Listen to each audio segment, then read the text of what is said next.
Καλησπέρα Παναγιώτη, σε ευχαριστώ που ήρθες στην εκπομπή. Καλησπέρα Νίκο, εγώ ευχαριστώ για την πρόσκληση αυτή. Είναι μεγάλη μου χαρά και μεγάλη μου τιμή που είμαι εδώ. Η Infernal Throne είναι ουσιαστικά μια καινούρια μπάντα. Έχετε κυκλοφορήσει μόνο ένα σιγκλάκι και ένα EP. Παρ' όλα αυτά έχετε ακουστεί αρκετά στη σκηνή. Θα ήθελα να μου πεις λοιπόν πώς αποφασίσατε να σχηματίσετε την μπάντα και τι είναι αυτό που θέλετε να περάσετε ως συγκρότημα. Κοίταξε να δεις, οι Infernal Throne ξεκίνησαν πέρσι τον Δεκέμβρη, τέτοια εποχή. Εγώ μαζί με τον Γρηγόρη τον Μπάρλα το ξεκινήσαμε την όλη διαδικασία. Ξεκινήσαμε να παίζουμε μουσική μαζί, τον ήξερα χρόνια δηλαδή τον Γρηγόρη, και κάπως έτσι δημιουργήθηκαν οι Infernal Throne. Παίζοντας δηλαδή μουσική μαζί, αποφασίσαμε να κάνουμε την μπάντα και να το ξεκινήσουμε. Κάπως έτσι δηλαδή, δεν είναι μεγάλη ιστορία. Από πέρσι λοιπόν το Δεκέμβρη του 19 υπάρχει, ένα χρόνο ζωής μόνο έχουμε. Και πώς καταλήξατε στο όνομα Infernal Throne? Κοίταξε να δεις, ψάχναμε κάτι το οποίο να δίνει ένα στίγμα σε αυτόν που ακούει, περίπου πάνω κάτω τι θα ακούσει, η αλήθεια είναι. Με λίγα στοιχεία έτσι, λίγο πιο μαύρα, λίγο πιο, ξέρεις, επειδή είναι και το στυλ μας τέτοιο. Και νομίζω ότι αυτό ήταν το καλύτερο που μας εκπροσωπούσε και τους δύο, ρε παιδί μου. Οπότε καταλήξαμε στο Infernal Throne. Και ουσιαστικά παίζετε thrash black. Ναι, παίζουμε thrash black. Υπάρχουν στοιχεία, κατά τη δικιά μου τη γνώμη, κάποια στοιχεία death, λόγω και των φωνητικών του Γρηγόρη που κάνει. Υπάρχουν σίγουρα black στοιχεία, υπάρχουν σίγουρα έντονα thrash στοιχεία. Και αυτό συμβαίνει γιατί είμαστε από διαφορετικές μουσικές επιρροές. Δηλαδή, οι δικές μου επιρροές ήταν λίγο πιο thrash, του Γρηγόρη ήταν λίγο πιο death, λίγο πιο black, πιο death, και κάπως έτσι τα ενώσαμε. Και βγήκε κάπως έτσι. Αν σου λέγαμε ήταν οι επιρροές σας, τι θα έλεγες?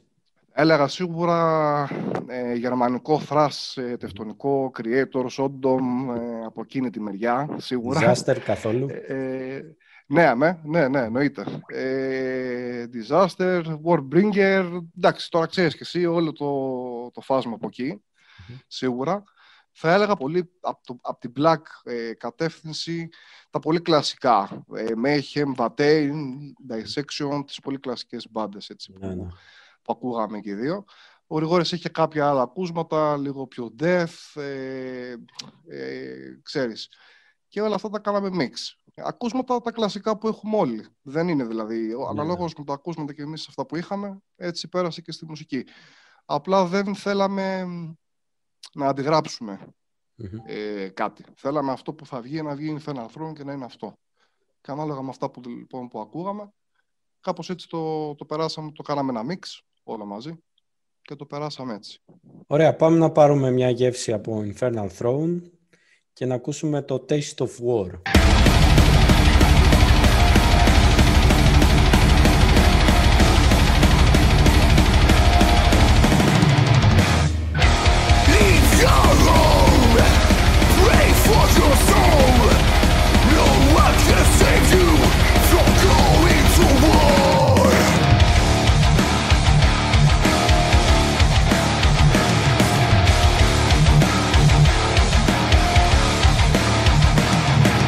No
Ωραία. Στην εκπομπή αρκετές φορές φέρνουμε συγκροτήματα που ουσιαστικά σχηματιστήκαν έτσι κατά κάποιο τρόπο πριν την έκρηξη του διαδικτύου και των social media.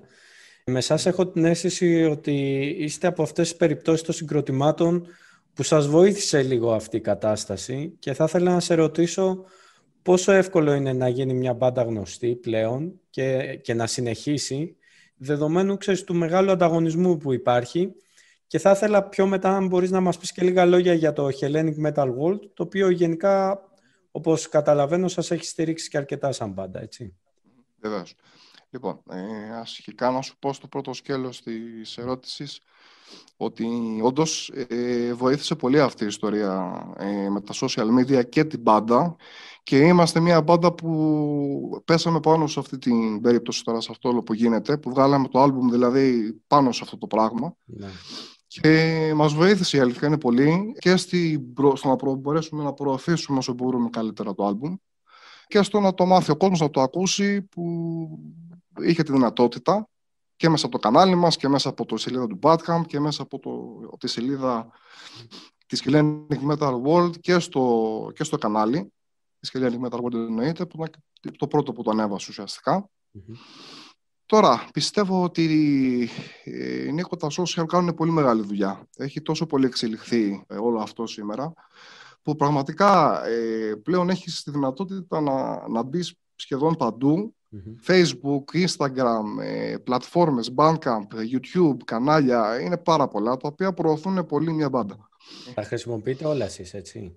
Ναι, έχουμε YouTube, Facebook, Bandcamp, ναι. Σχεδόν όλα τα... Μόνο εκτός από Instagram. Δεν έχουμε Instagram, είναι το μόνο μέσο δηλαδή που δεν έχουμε από τα social. Πιστεύω λοιπόν ότι βοηθάει πολύ. Και αν κάποιος, ειδικά σε αυτή την περίπτωση, ειδικά σε αυτή την κατάσταση μάλλον σήμερα που βρισκόμαστε, είναι και ο μόνος τρόπος. Αντιλαμβάνομαι εγώ και βλέπω μια μπάντα να προσπαθήσει να προωθήσει το υλικό της, να το πω, να προχωρήσει εισαγωγικά, θα πω προχωρήσει, μέσα από αυτή την κατάσταση που ζούμε, γιατί δεν ούτε live υπάρχουν, έτσι.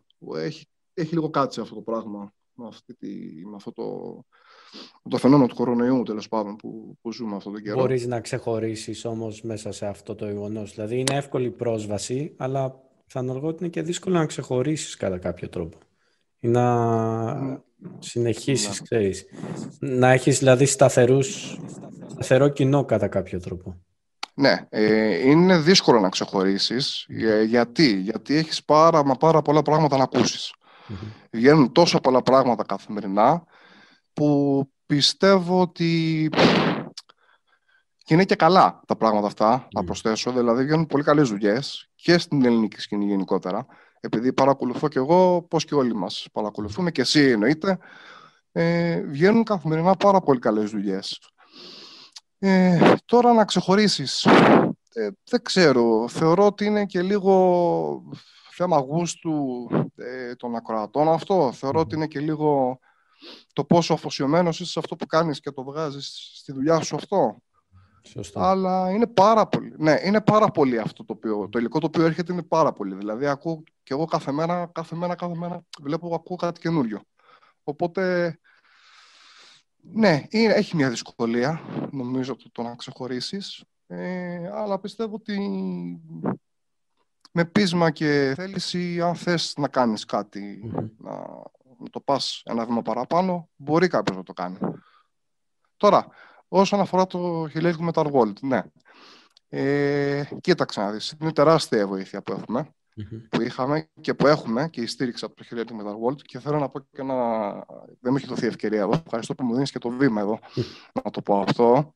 Θέλω να πω ένα μεγάλο ευχαριστώ στο Χάρη Μπουρέκα για ό,τι έχει κάνει από την αρχή. Ουσιαστικά το άτομο πίσω από αυτή την ομάδα, έτσι. Για όσους δεν το ξέρουν. Ναι, είναι ο Χάρης Μπουρέκας. Ναι, να το πω και αυτό για όσους δεν το ξέρουν, που έχει τη Hellenic Metal World, εννοείται. Και το καφέ New York στην Κόρινθο επίσης. Για όσους δεν το ξέρουν και αυτό. Λοιπόν, ναι. Είναι το στέκι μας εκεί, οπότε δεν μπορώ να το παραλείψω ούτως ή άλλως. Ναι. Λοιπόν, θέλω να πω λίγο ένα μεγάλο ευχαριστώ. Ήταν πολύ μεγάλη στήριξη που είχαμε. Μεγάλη χαρά που μας εμπιστεύτηκε και προχωρήσαμε, τέλος πάντων, και κάναμε όλη αυτή τη διαδρομή μαζί. Τι να σου πω, δεν έχω λόγια, ρε παιδί μου, είναι, ξέρεις, ξεκινάς κάτι και βλέπεις τόση στήριξη, και ειδικά από ανθρώπους που είναι χρόνια σε αυτό και ξέρουν ξέρουν τη σκηνή, ξέρουν τον κόσμο, και σου εμπιστεύεται κάποιος που σου λέει πάμε μαζί, και είναι χαρά αυτό. Είναι μεγάλη χαρά αυτό και μεγάλη τιμή εννοείται. Έτσι. Και θέλω να του πω λοιπόν να ευχαριστώ και σε αυτό και σε όλο τον κόσμο επίσης που έχει στηρίξει τόσο πολύ το άλμπουμ και τόσο πολύ τη δουλειά μας. Ξέρεις, είναι ωραίες στιγμές αυτές, κατάλαβες. Είναι ωραίες στιγμές αυτές. Κάνεις ένα ταξίδι και έχεις ανθρώπους που συμπορεύεστε μαζί. Σωστό. Ωραία, πάμε να ακούσουμε το Venom Breath και επιστρέφουμε.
Να πούμε λίγο ότι ουσιαστικά τα κομμάτια αυτά είναι μέσα από το συγκλάκι που έχετε βγάλει, έτσι, το οποίο έχει 4 κομμάτια μέσα και επίσης έχετε βγάλει και ένα συγκλάκι. Ναι, είναι το mini album, που είναι mini album αυτό που βγήκε τώρα, το περασμένο μήνα στις 2 του Νοέμβρη. Κάνει κυκλοφορία και είναι και το Torment, το οποίο βγήκε σαν single τον Ιούνιο, από τον Ιούνιο έχει βγει. Ουσιαστικά αυτές οι δύο είναι οι κυκλοφορίες που Πες μας λίγα λόγια για την ηχογράφηση που έγινε. Οι ηχογραφήσεις έγιναν home studio, να το πω έτσι. Δεν μπήκαμε σε κάποιο studio να γράψουμε. Στα σπίτια μας ήμασταν ουσιαστικά. Να πω σε αυτό το σημείο τώρα ότι mix και master στο άλμπουμ έχει κάνει ο Γιάννης ο Μπάρλας, που είναι αδερφός του Γρηγόρη του Μπάρλα. Και εδώ και σε αυτόν θέλω να πω ένα ευχαριστώ για την πολύ καλή δουλειά που έκανε και το ηχητικό του αποτέλεσμα. Έγινε home studio, Νίκο. Δεν είχαμε ούτε πήγαμε σε κάποιο είναι studio. drum machine ουσιαστικά. Ναι, δεν έχουμε drummer και δεν έχουμε ούτε μπάσο. Είμαστε δύο στην μπάντα. Τα drums είναι παιχμένα ηλεκτρονικά, drum machine. Προσπαθήσαμε όσο μπορούσαμε να το κάνουμε να ακούγεται πιο ρεαλιστικό. Κατάλαβες τι εννοώ. Και είναι οι δύο κιθάρες που παίζουμε εμείς και οι φωνές μας. Ουσιαστικά και μπάσο παιχμένο, στο άλμπουμ το μπάσο είναι παιχμένο από τον Γρηγόρη, χωρίς να έχουμε όμως, δεν υπάρχει μπάσο επίσημα στην μπάντα. Και τα τραγούδια, η θεματολογία με τι σχετίζονται, δηλαδή στίχοι που αναφέρονται? Κοίταξε να δεις, υπάρχει ένα κόνσεπτ γύρω από αυτό, υπάρχει ένα κόνσεπτ σχετικά πίσω από το άλμπουμ. Γενικά θα σου ξεκινήσω να σου πω από τον τίτλο που είναι το Back to the Abyss. Υπάρχει μια αλληγορία στους στίχους, σε όλα τα κομμάτια. Τι θέλω να πω με αυτό? Είμαστε πολύ επηρεασμένοι από αυτά που συμβαίνουν γενικότερα γύρω μας. Και από την κατάσταση στην οποία ζούμε και από διάφορες προσωπικές εμπειρίες ο καθένας που έχει, έτσι, και του Γρηγόρη και δικές μου. Αναλόγως λοιπόν από αυτά επηρεαζόμαστε. Τώρα οι στίχοι, ας πούμε ότι επειδή είναι όλο αλληγορικό, εκτός του Till the End, το οποίο αναφέρεται γενικότερα στη ζωή, είναι λίγο άλλο κόνσεπτ, όλα μαζί καταλήγουν στο ότι ουσιαστικά γυρνάμε πίσω στη Back to the Abyss, αυτό που λέει και το album. Ναι. Απλούστατα τι γίνεται, είναι αλληγορικό. Δηλαδή, το Venom Breath μιλάει για την κατάσταση αλληγορικά πάλι αυτή που ζούμε σήμερα. Δηλαδή, αν κάποιος διαβάσει τους στίχους, θα το καταλάβει κιόλας. Υπάρχουν και στο Bandcamp, υπάρχουν και στο YouTube, στο κανάλι μας. Θεματολογία είναι ότι όλο αυτό το οποίο γίνεται, το concept δηλαδή, σου λέω τώρα το στίχο, είναι ότι όλο αυτό που γίνεται καταλήγουμε στο Back to the Abyss. Εκεί είναι το concept. Και προσπαθήσαμε να το περάσουμε έτσι, αλληγορικά, με κάποια πράγματα που θέλουμε να περάσουμε σαν μπάντα γενικότερα, το μήνυμα που θέλουμε να περάσουμε δηλαδή, γιατί σου λέω, είμαστε πολύ επηρεασμένοι από αυτά που γίνονται και δεν γινότανε δηλαδή να μην είμαστε, ούτως ή άλλως, όλοι νομίζω είμαστε. Ναι. Οπότε κάπως έτσι προσπαθήσαμε να το περάσουμε. Τα τραγούδια πότε τα γράψατε? Τα τραγούδια, το πρώτο τραγούδι που κάναμε ήταν το Torment, το οποίο βγήκε και σε single. Δουλεύτηκε δηλαδή από την περίοδο που κάναμε την μπάντα μέχρι και τον Ιούνιο που βγήκε, δουλεύτηκε το single. Δουλευόντουσαν όμως και τα υπόλοιπα 3 κομμάτια που βγήκανε. Δηλαδή είναι, θα σου πω, το Torment και το Till the End είναι τα δύο πρώτα που γράψαμε. Όταν βγήκε το single δηλαδή είχαμε και το Till the End, να το πω έτσι. Είχαμε στα σκαριά ήδη, φτιάχναμε το Taste of War και μετά ήρθε το Venom Breath, δηλαδή κάπως έτσι ήταν η σειρά. Θα είχαμε δηλαδή γράψει γύρω στους 2 με 3 μήνες, 1,5 με 2 μήνες πριν κυκλοφορήσει, να το πω έτσι, και ξεκινούσαν από το Torment, από το καλοκαίρι είχαμε ξεκινήσει δηλαδή, αυτό. Και επίσης, μια που αναφέραμε τον Χάρη πριν, νομίζω έχει κάνει και το εξώφυλλο του... Ναι, έχει επιληφθεί όλο το άλμπουμ, και το εξώφυλλο και το booklet και όλο το στήσιμο του άλμπουμ γενικότερα είναι του Χάρη. Όλος ο σχεδιασμός, booklet, εξώφυλλο, το πιστόφυλλο, τα πάντα είναι όλα του Χάρη. Ωραία. Όλο όπως το βλέπεις είναι δικό του, ναι. Τέλεια. Μια που αναφέραμε ότι το Torment ήταν και το πρώτο κομμάτι που ουσιαστικά ηχογραφήσατε, πάμε να το ακούσουμε.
Ωραία, Παναγιώτη. Τώρα πριν τους Infernal Throne είχατε και ο Γρηγόρης Γκρέγκ, όπως τον έχετε στο δωμάτιο. Γκρέγκ, ναι, Γκρέγκ. Και ο Γκρέγκ είχε πιο πριν ασχοληθεί, είναι και μέλος των Extremity Obsession, που και αυτοί βγάλουν ένα ωραίο άλμπουμ φέτος. Πολύ ωραίο άλμπουμ. Ναι. Πραγματικά πολύ ωραίο άλμπουμ και τα παιδιά κάνουν πολύ καλή δουλειά. Πραγματικά. Και είναι και αυτό, να πω εδώ, στο σημείο αυτό, συγγνώμη που σε διακόπτω, είναι και αυτό, έχει και σε αυτό επιμεληθεί ο Χάρης όλο το άλμπουμ. Ναι, δεν το ξέρω. Ναι. Είναι όλο το στήσιμο και του Χάρη και σε αυτό το άλμπουμ. Είναι τα δύο άλμπουμ αυτά, ξέρεις, είναι τα παιδιά της Hellenic, να το πω έτσι. Ναι. Το πω έτσι, ναι, κάπως έτσι. Συγγενεύουμε κιόλας λόγω του Γρηγόρη, οπότε ναι, καταλαβαίνεις. Οπότε λίγο πολύ ήθελα να αναφέρω λίγο το παρελθόν σας, δηλαδή πριν τους Infernal Throne τι είχατε κάνει. Πάμε να ξεκινήσουμε λίγο με ένα κομμάτι του Craig που έχει γράψει, που είναι από ένα προσωπικό του project. Πάμε να ακούσουμε το Wings of Winter και επιστρέφουμε.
Ωραία, εσύ πριν τους Infernal Throne ήσουν στους Massive Pain και ήσουν και πουθενά αλλού. Όχι, το βασικό σχήμα που ήμουν ήταν Massive Pain. Αυτό ήταν αρκετά χρόνια πριν. Δημιουργήθηκε το 2011. Κάθισε ένα χρόνο, τελείωσε το 2012. Κιθάρα φωνητικά, ναι, και εκεί. Ήτανε full band αυτό, είχαμε τετραμελή δηλαδή ήταν αυτό. Είχατε κάνει κανένα live? Ναι, είχαμε κάνει αρκετά live, είχαμε κάνει γύρω στα 10-15 live, 20, δεν θυμάμαι τώρα, κάπου εκεί ήταν. Αρκετά. Ναι, είχαμε πάει και Θεσσαλονίκη, είχαμε πάει και σε όλη την Κορινθία εδώ, Αθήνα, ξέρεις, είχαμε λίγο γυρίσει. Αθήνα εδώ με ποιους είχατε παίξει? Αθήνα είχαμε παίξει, θα σου πω, είχαμε κάνει ένα live στο Ant Club μαζί με τους Necrophobic Revolution. Είχαμε παίξει με τους Mesgenomites που ήταν Κορίνθιοι εδώ τότε και είχαμε παίξει και με τους Infertile, πάλι κορινθιακή μπάντα που υπήρχε εδώ στην Κορίνθο παλιά, και μετά στο τότε Bad City, αν δεν κάνω λάθος, είχαμε παίξει. Ναι. Πάλι με τους Infertile είχαμε παίξει και ήταν κάποιες άλλες αθηνικές μπάντες, τώρα δεν τις θυμάμαι να σας πω. Έχει τελειώσει αυτός ο κύκλος, έτσι, δεν υπάρχει περίπτωση να δούμε κάτι άλλο? Ναι, όχι. Έχουν τελειώσει, έχουν λήξει μας. Ουσιαστικά το λήξαμε το 2012, δηλαδή δεν υπάρχει κάποιο άλλο, δεν υπάρχει κάτι, ας πούμε, στο πίσω μέρος του μυαλού. Ούτε ο Craig θα ξαναβγάλει κάτι? Να σου πω την αλήθεια, για τον Greg δεν το ξέρω. Ο Greg έχει, όπως σου είπα, έχει και άλλα σχήματα που είναι στο Extremity.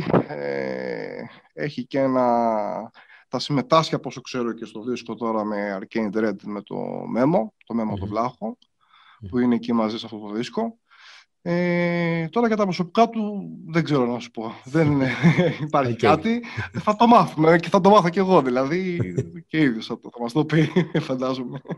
Ωραία, πάμε να ακούσουμε Massive Pain, Hell is Here.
Ωραία, σχέδια από εδώ και πέρα. Έχετε κανένα σκοπό να κάνετε live, παρεπτόντως? Ναι, σίγουρα. Σίγουρα θέλουμε να κάνουμε live. Αν βρεθούν και κατάλληλοι άνθρωποι να μπορέσουμε να το πλαισιώσουμε όλοι μαζί αυτό και να συνεννοούμαστε και να είμαστε OK, φυσικά.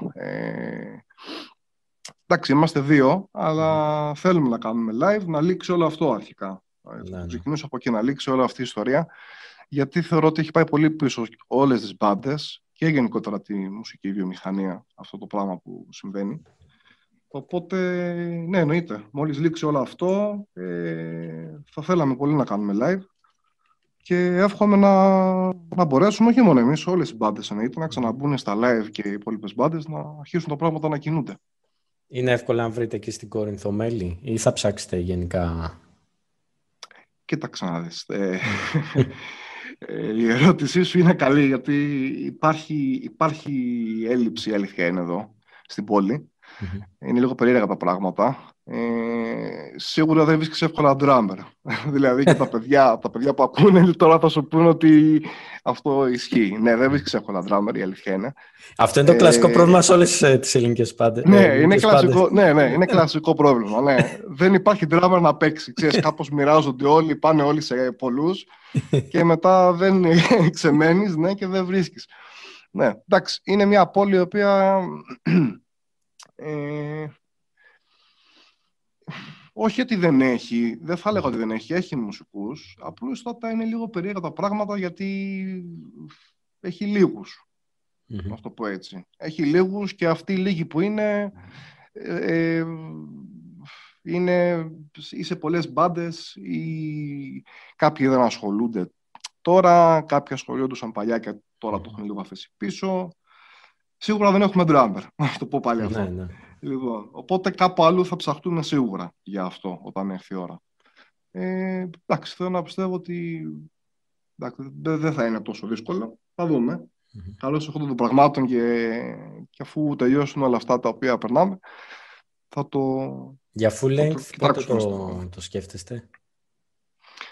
Κοίτα, να σου πω, θεωρώ ότι είναι νωρίς. Να σου πω, υπάρχει υλικό, η αλήθεια είναι, από πίσω που και είναι έτοιμο και δουλεύεται, αλλά νομίζω ότι είναι νωρίς.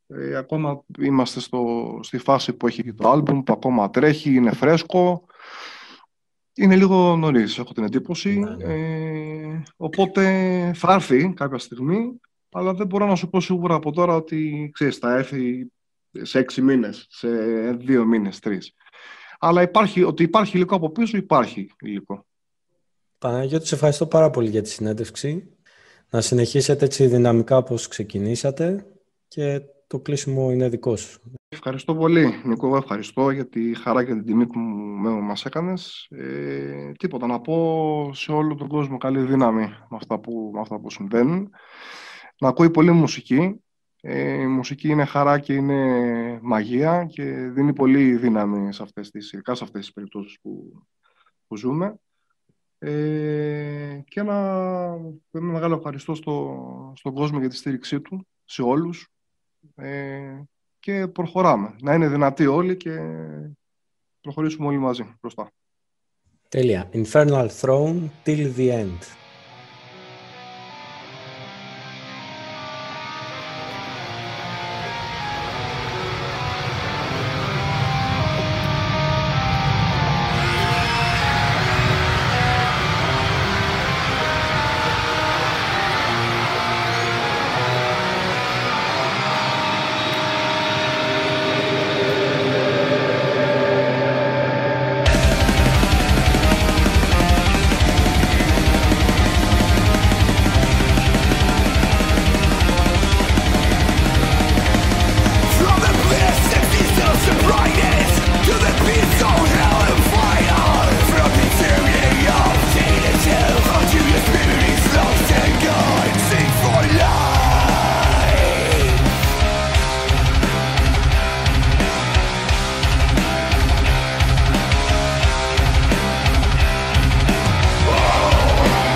This is the circle, now you must ride. Whatever